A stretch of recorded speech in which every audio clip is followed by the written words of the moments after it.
Yeah, we're live. It is 7:09. And unfortunately, I probably have to leave a little early tonight. But I wanted to get on and talk to you guys a little bit about the video that I just posted today, which is the 5.3 liter that we did the upgrades on because we were already at 480 horsepower after running the L33 with a decent sized cam, the BTR Red Hot cam, which is 221 intake. So it's not like a monster on me or something. Oh, it's from a shirt. I felt like a tick. um, so the Treknor or the Red Hot cam, not very big, 221 degrees at 50, which is kind of how I gauge the bigness of the cams.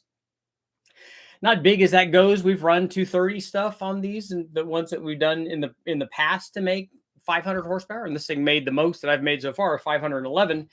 And it did very well. So what we did was we took the stock L33. If you haven't seen the video yet, spoiler alert, we took the 5.3 liter all aluminum L33.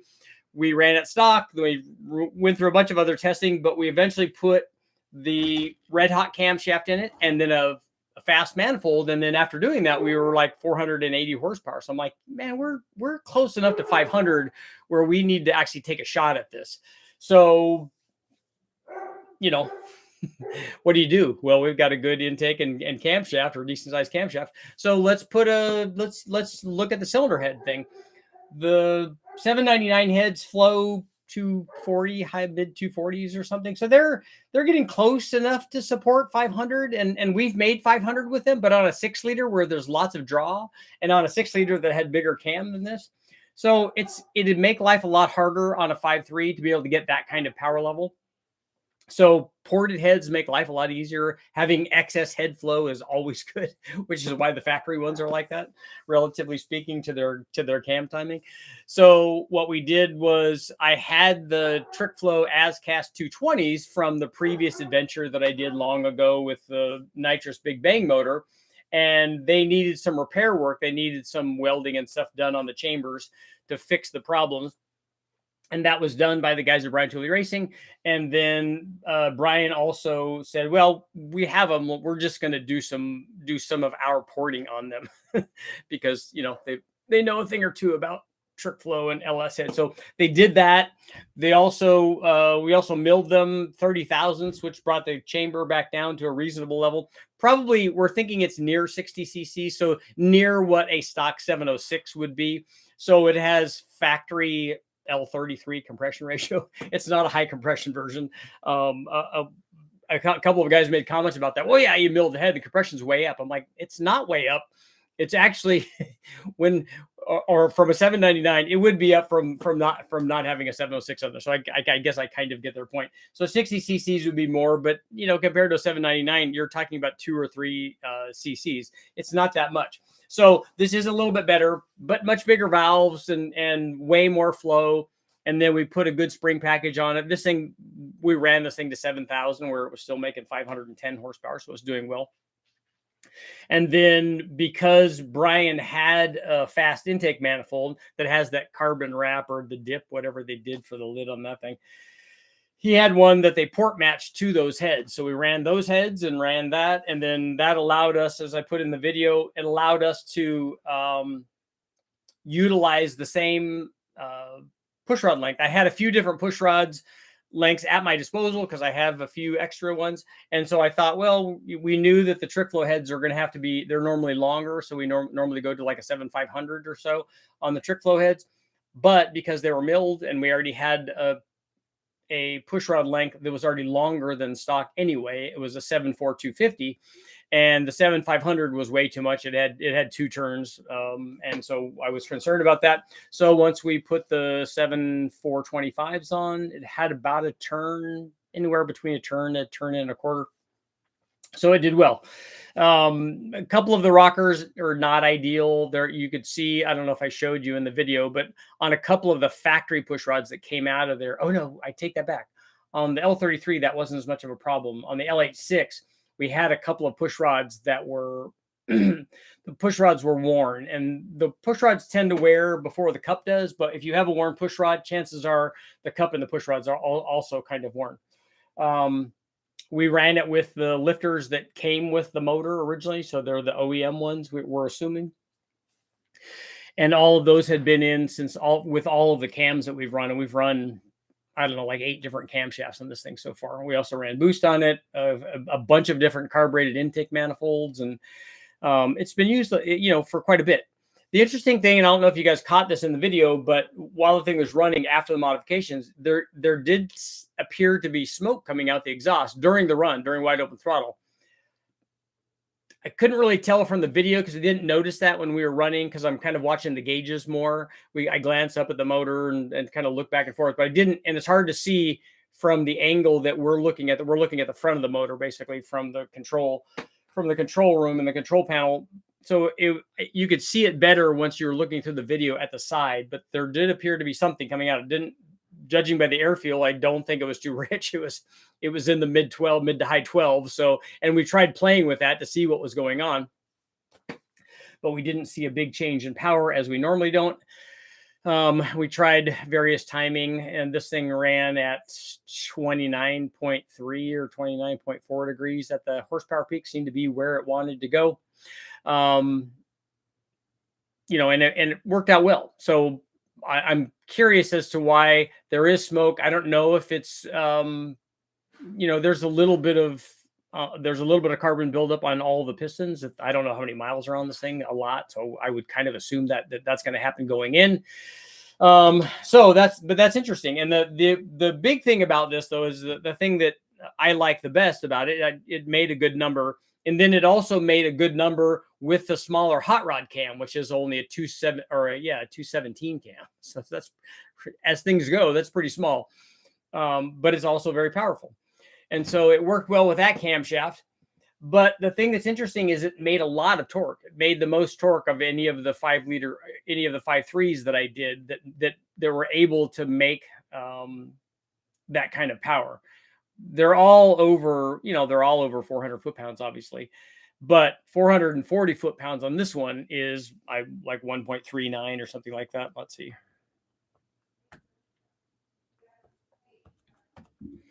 Not 1.39, 1.349. So 1.35 foot-pounds per cubic inch. So it's pretty good. It's a pretty good specific torque output, and it goes up and does the nice thing when you have everything right.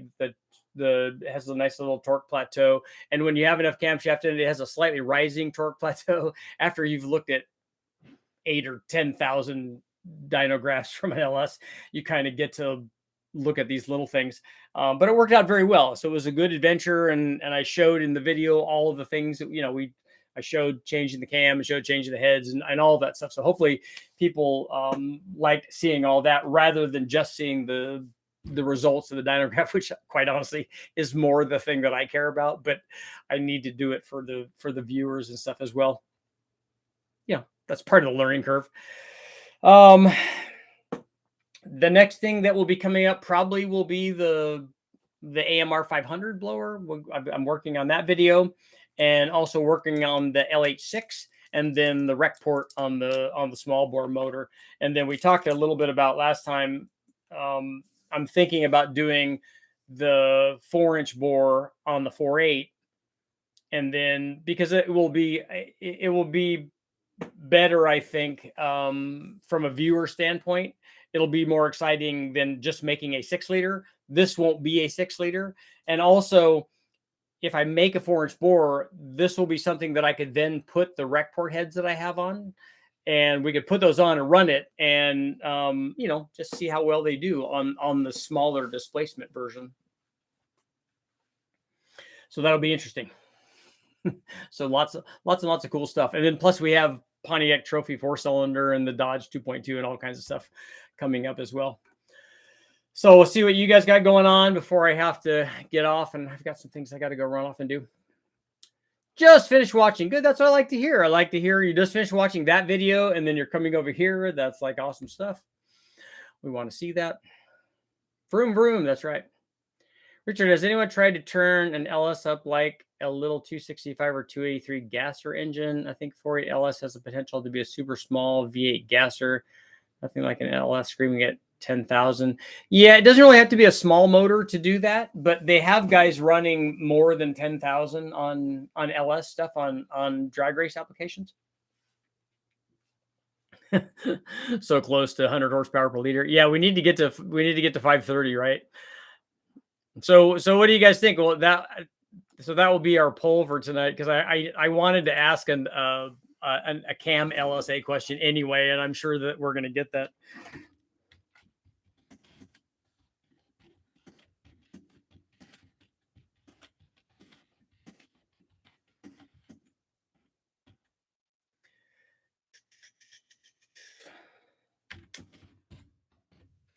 So would a tighter LSA cam help push this? I shouldn't say thing. This 11 horsepower, 0.3 liter to 530 horsepower. So it'll be interesting to see what people think about that. Or do we need a bigger cam? You know, if we're talking about peak power. So the other options for this thing would be is we would try a different intake manifold. The fast is really good for this RPM range. I think you would have a hard time beating that. On a 5.3, 7,000 and below, that's the sweet spot for the fast intake manifold. What we could do if we're looking for a peak power number is put a short runner intake manifold on it. Put a Brian Tooley Racing, not the equalizer, the Trinity manifold. Probably a high ram might do that. A Super Richie intake manifold. One of those might allow us to, it's going to lose torque. I'm not going to have my 440 foot-pounds anymore, but we would have a higher peak number. So I think we could get there. We might be able to get there just with an intake manifold, but could we get there with a, with a tighter LSA camshaft? So if you were really doing it, I think on the camshaft, we might go bigger and tighter. The problem is that I don't know that we have the piston to valve clearance to do that. It's good old 5.3. It's not burning oil. It's boring. And I don't think that because we're not running any, positive crankcase ventilation, there's no PCV on it. So we shouldn't have a lot of oil in the intake manifold. So I don't think it's that.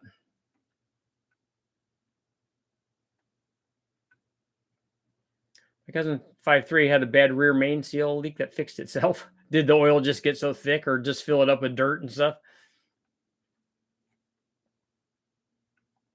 Great video on the NA motor. Thank you. I need an AMR on my D16. Your D16 already makes more power unless it's not a VTEC, it's a non-VTEC D16. Your D16 already makes more power than the AMR will probably support. This is serious power from a 5.3 liter displacement. Anything? Yeah, it is good.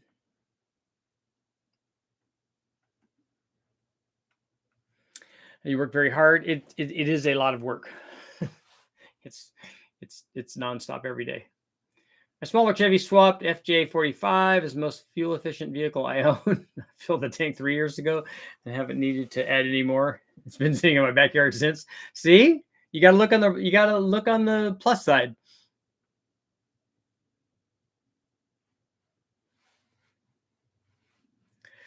The LSA definitely helped torque on the Texas Speed Chupacabra and BTR Truck Norris cam on the 4.8 and 5.3. This cam made more peak torque than either one of those, though, and made more peak torque than the smaller hot rod cam too. And that's not unusual. It's not unusual for the bigger cams to make a higher peak number. The trade-off is way down at the beginning part of the curve on some of the smaller cams. Should I port my 241 heads? Yes. Or purchase aftermarket ones, going for the best bang for the buck. The cheapest way to do it is to port your heads if you know what you're doing. A factory set of ported heads work really well. In fact, that was also going to be one of my questions is we ran the TrickFlow 220 heads on theirs with a 204 157 valve combination. What do you think about like a total engine airflow set of ported 706 heads with smaller valves in it? or the K-Tech ones or something. What do you guys think about that? What do you think that would be better for torque? Would it be better for power on the small bore motor? What do you think the optimal valve overlap is?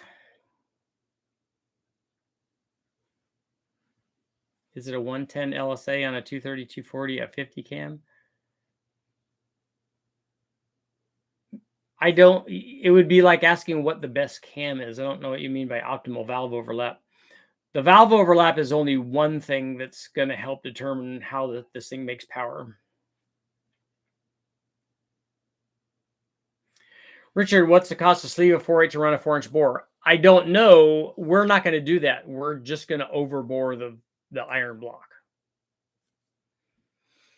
I have run Darton sleeves on, I did that on an aluminum block, but I've never done it on an iron one. How is a 5.3 on the street with a 221 cam? For me, it would be too much. I would rather have a Trek Norris cam on the street.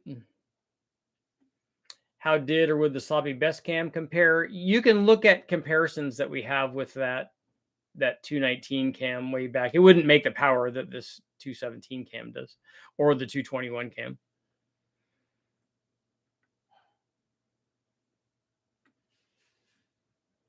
Years ago, I built a Vortec 350 that I'd spin to 7,000 with a Vortec head on it. That seems like a lot for a Vortec head. Did you port it and stuff? Richard, I have a hater on my 5.3 vid. I haven't looked at the comments yet.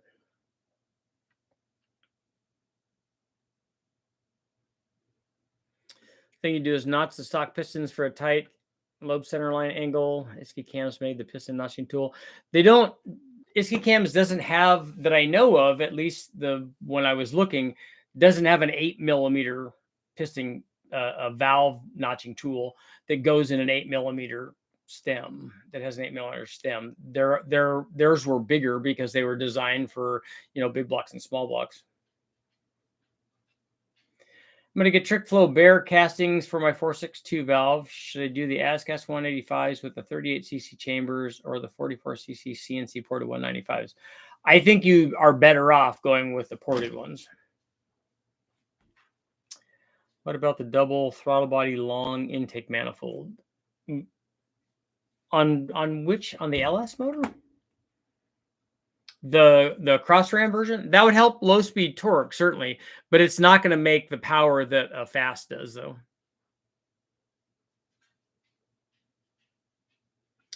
Darren Morgan had a live a while ago and say that LS behaves similar to a Ford Cleveland that the heads do. I would find, he's a really sharp guy, so I would definitely listen to him. But that would seem odd that unless he was talking about an LS7 head or an LS3 head, I don't know how a cathedral head would work like a Cleveland head. They're wildly different. So maybe he was talking about the rec port stuff.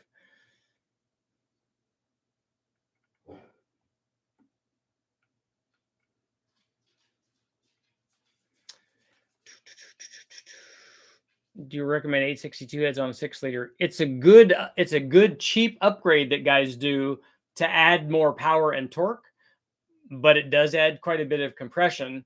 Most of the time, guys are doing that on an LQ4, which has a dish piston, because that's a small chamber head and it's a small valve and a smaller port. So it does add power, especially compared to the 317. It also wants near 100% volumetric efficiency or better. What's your opinion on speed engineering long tube headers? Are they good? Yeah, I think Brian runs those on his dyno maybe. And I've run a couple. And if you look at the header comparisons that I've done, I think we've run some of those and they worked as well as the other stuff. The thing that I don't know is we're not testing on the engine dyno. We're not testing longevity. So I don't know how long they last. Can you run nitrous and methanol? Yeah, you should be able to. We run nitrous in E85. I don't know why methanol would be any different.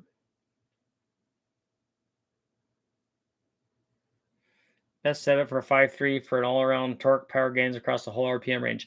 Boost. A turbo or a blower would be better for towing.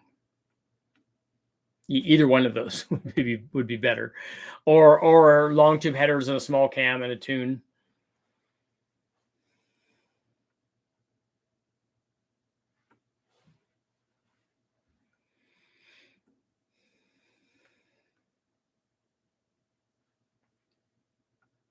You're thinking that you want the 185s? Okay. So were you asking me because you wanted me to tell you the thing that you already wanted? How's our poll doing? Would a tighter LSA help push this 511 horsepower to 530 horsepower? 59% saying yes. Yes, everybody hit the like button. You got to like. 60%. 60% yes. Oh, down to 58. Right as I say it. Right as I say it. That's always the deal, right? Can you just make the chambers small, more squish with everything else the same? I think you could find torque only one way to know. Can you just make the chambers small? Milling the head makes the chamber smaller, but it also changes the shape of the chamber.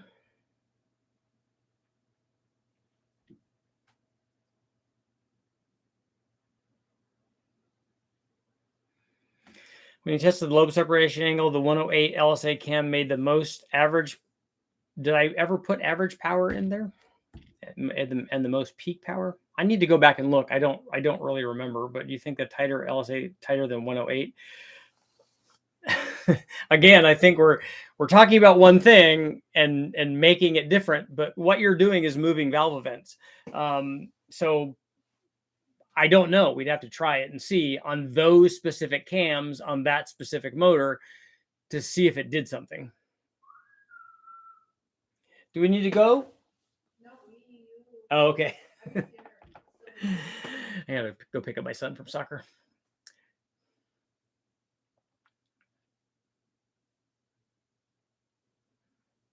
I'm gonna go back and look at the dyno pulls on the 108 one. Well, I think I did. What I wanted was 120, 116, 112, and 108. But I think I didn't get one of those.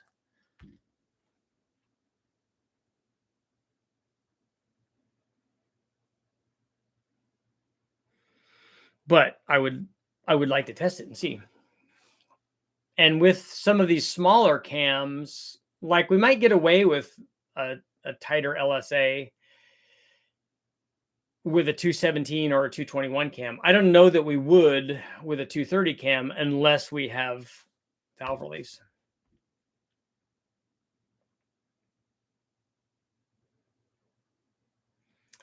If I'm getting them ported later anyway, it might be advisable to have the version that had more meat. Okay.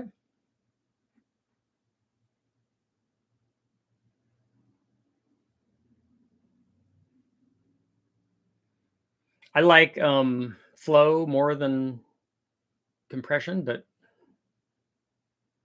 what is? Would a tighter LSA help cam push the 511 horsepower to 530? 60%.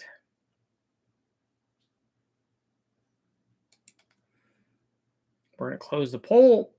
I think that they did airflow test the heads. I want to say that they are in the 320 range.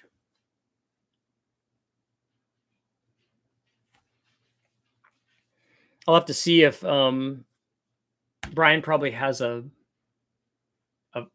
flow data on those.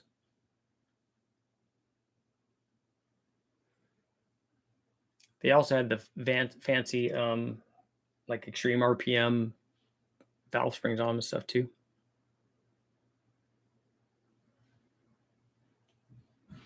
They had all the bells and whistles. Ported, milled, whatever else there is. Springs, bigger valves, 50-degree exhaust valve angle, exhaust valve cut.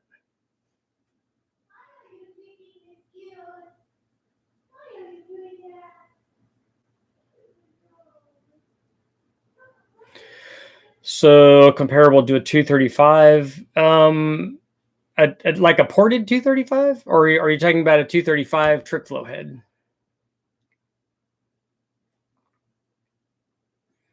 I'd have to look and see. I'd have to go because we could look at, because Total Engine Airflow has all of the flow data on their stuff, and these originally came from Total Engine Airflow because these also have powder metal guides, which I like,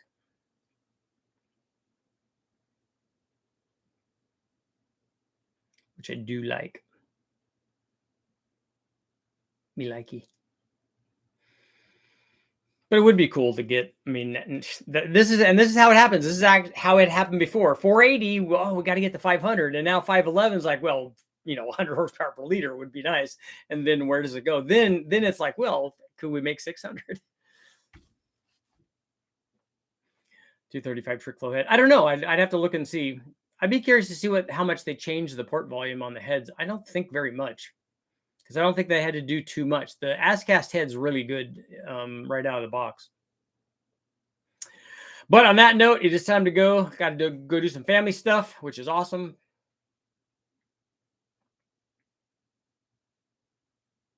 Howard cam, trick flows, huge injectors, and atmosphere boost, 1,000 horsepower. Yeah, this will go from 500 to 1,000 at 14.7 pounds. Oh, 550 would be the next after 530. Okay, guys, I will see you guys all tomorrow.